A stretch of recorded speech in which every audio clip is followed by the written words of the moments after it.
Thank you, Mr. Chair. Kung i-approve po ng body, if I may suggest, at least 10,000 pesos, Mr. Chair. Pati ako, manggagalaiti ako. Yung isa pang gusto ko mangyari, so ang gusto ko mangyari from now on, at ako po si Rafi Tulfo, ito po yung aking passport, ito po yung aking ID. Clear po tayo dyan. Yan po ang gusto ko maging patakalan from now on.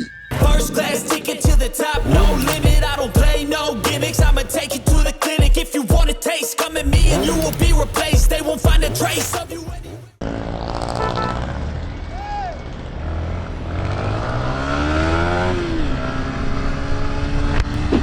Yon, good day, welcome back to the channel. Alright, for today's video, no, ano muna tayo, pahinga muna tayo dito sa kasabawan ng the biggest clown senator ng Republika ng Pilipinas na si Rafi Tulfo. Do we look like clowns here? Ngayon naman, no, tingnan natin at kumpara natin ano, yung paano no nag-iisip at nagbabalangkas no ng isang batas si Colonel Congressman Busita, no? Si Kong Colonel Busita. Tingnan natin, pansinin niyo yung demeanor, ano? Pansinin niyo. And then kumpara din natin yan kay yung demeanor ni Rafi Tulfo. Woo! Mr. Chair, dito po sa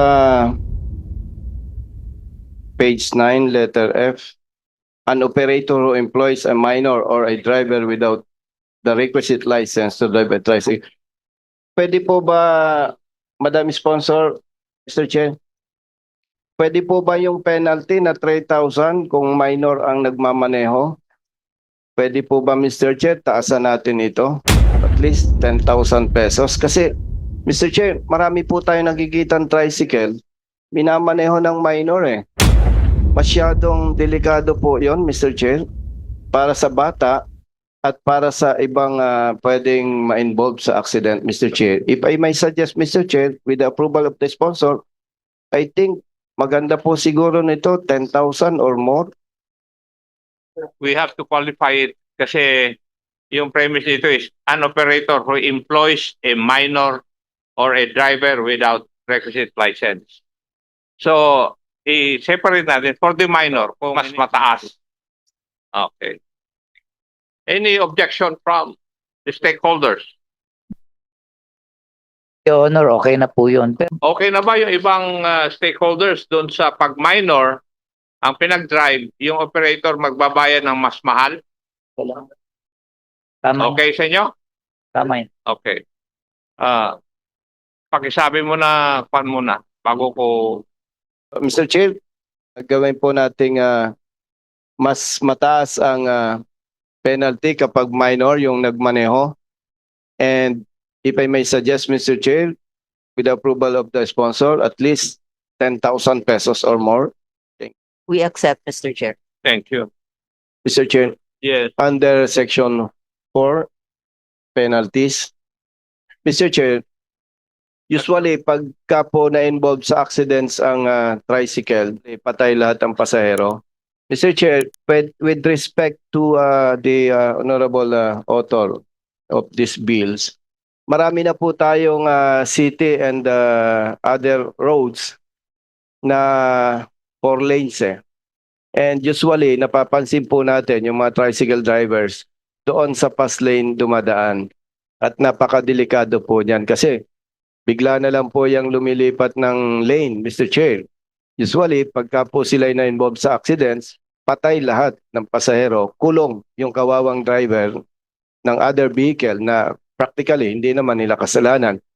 So, with respect to the honorable sponsor, Mr. Chair, baka pwede pong maidagdag ito at bigyan ng mataas na multa itong mga tricycle violators na ganito. Actually, ilan lang naman po ito. Kaya lang, kailangan po siguro natin bigyan natin ng attention ito, Mr. Chair.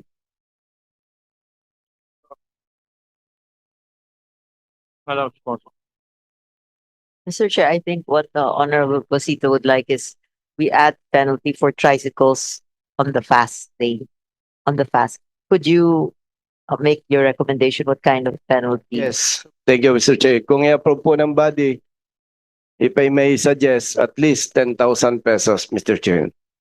Ang tinatanong ni Honorable Sponsor, how would you reword it or word it dito sa penalties under paragraph section 14?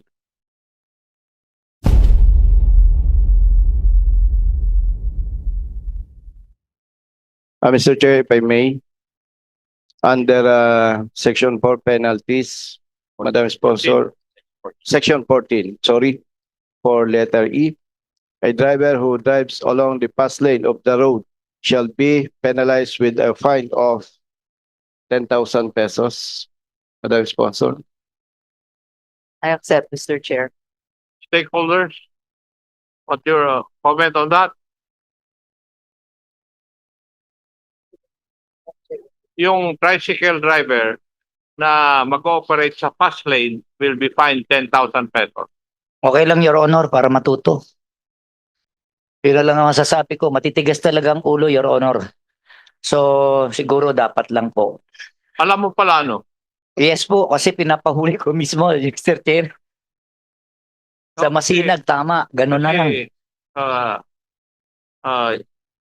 nagsisignal ka na pakanan o pakaliwa, sisingit pa rin. Galit pa, Mr. O kung Chair. bubusinahan mo, titingnan ka pa na masama. Galit pa. Eh, Mr. Chair, if, experience namin to araw-araw eh. Yes. Mr. Chair, if I may add, actually, hindi po ang punto natin dito, kaya minanifest natin ay para lang matuto. Ang mabigat po dito kasi, pag namatay ang tao, patay yan. Wala nang second chance. Yun po ang intention natin dito. And sa inyo pong lahat, especially sa sponsor and Honorable Chair, maraming salamat po. Kasi talagang napansin po natin, Mr. Chair, kawawa talaga yung mga pasahero. Patay talaga lahat.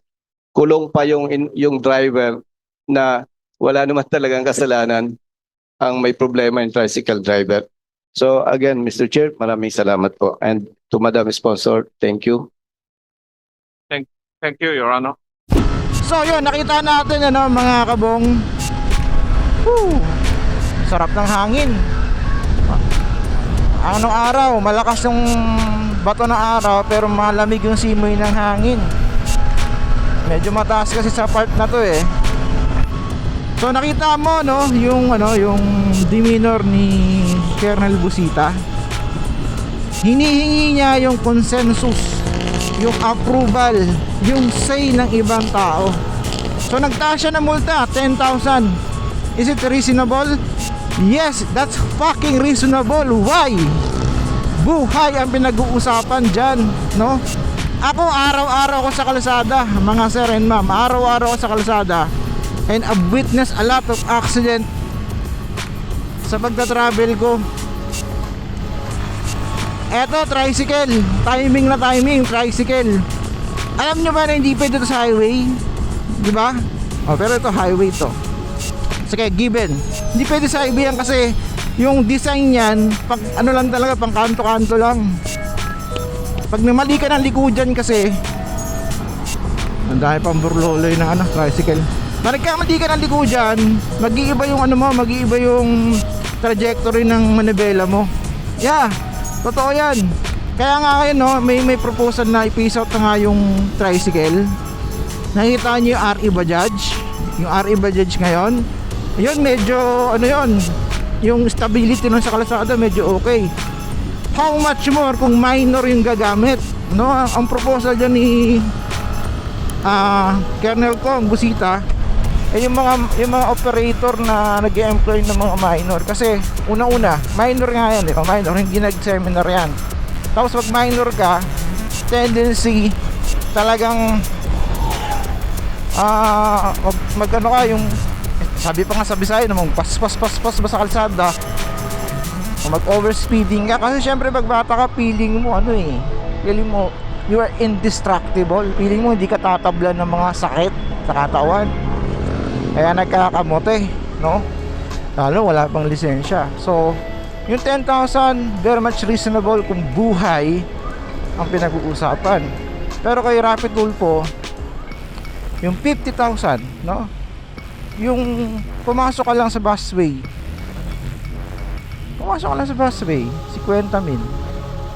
dapat taasan ng multa. Kasi sa ngayon, maliit lang multa, 5,000? 10? 5? Ba't di natin gawin 50,000? Hindi mo lang na-transfer yung ownership 20,000. Pag hindi niya na-transfer 20,000, 40,000, di ba?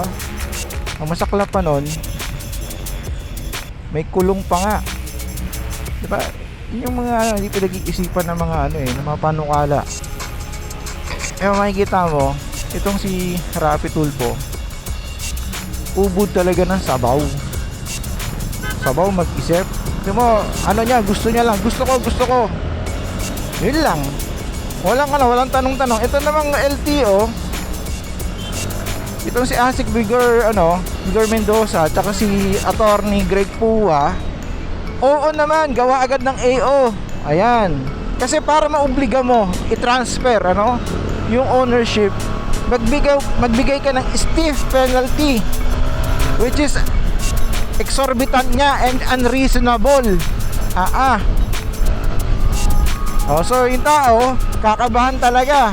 Pero syempre, nasa demokrasya tayo, no? Tayo mga riders, may say tayo dyan. Kaya yun, nasopla tuloy yung LTO, no? Magiging prone sa corruption, ika nga. Nako, Mariano Garapon, ano na naman nangyayari sa Pilipinas? Nabuti na lang nandito si Colonel Kong Busita na tumikit balance sa Congress, no? Ba't nagtatanong bakit naman natin tong binablog tong si ina-highlights natin si Colonel Kong Busita? Bakit? This coming 2025 election, no? I personally believe itong taong ito magiging number 1 senator to sa 2025 election. And ang malaking significant yan kasi come 2028 presidential election, pag nagiging maganda performance ni Colonel Busita, possible, no? Maging presidente pa to dahil sa laki ng vote of confidence na binigay sa kanya ng publiko, especially tayo mga riders. Isipin mo, ang daming riders niya, no? Yung riders na yan, may pamilya yan, di ba? May mga kamag-anak yan. Magiging word of mouth, ika nga. And the best marketing tools is word of mouth. That's proven yan. So yun sinasabi ko, no? Colonel Busita, maaari maging presidente yan. At kung mangyari yan, pag dumating yung time na medyo Rapi Tulfo na rin yung galawan ni Colonel Kong Busita, ako na rin mismo, no? Personally, i-criticize din natin yung gagawin niya, if ever lang naman, no? Pero tatingin ko dito sa taong to, medyo malalim yung pinanghugutan, no? He's just, maalam, sincere, may puso dun sa bukasyon na pinapatupad niya, yung yung advocacy na sinasabi, no? Nakita ko rin yan si Colonel Busita, nung payat pa yan, naka-uniforme pa, na nagse-seminar, thinking and caring for the lives of others by simply wearing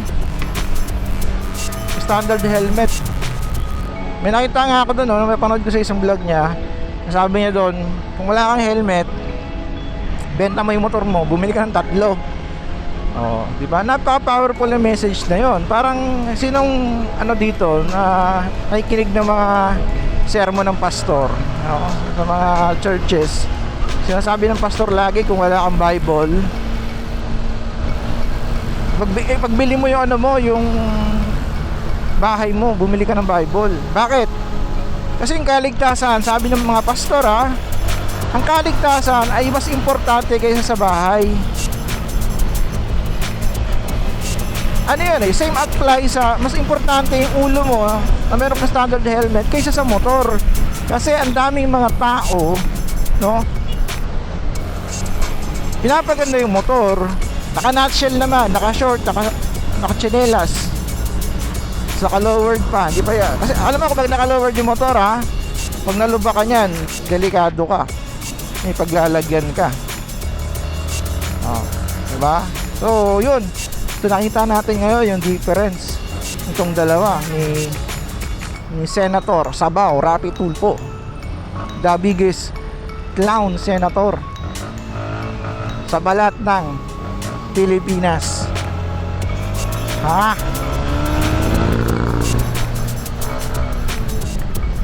Taas ang kamay ng iboboto si Colonel Kong Busita this 2025.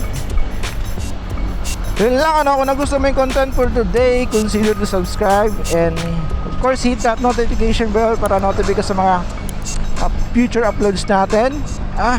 Stretching, and of course see you in the next video. Right, oops, traffic. Okay, shoulder check bago lumipat ng linya. Okay, may Bajaj. Itong Bajaj na yan ang ano ngayon, mas okay yan kaysa sa tricycle ngayon.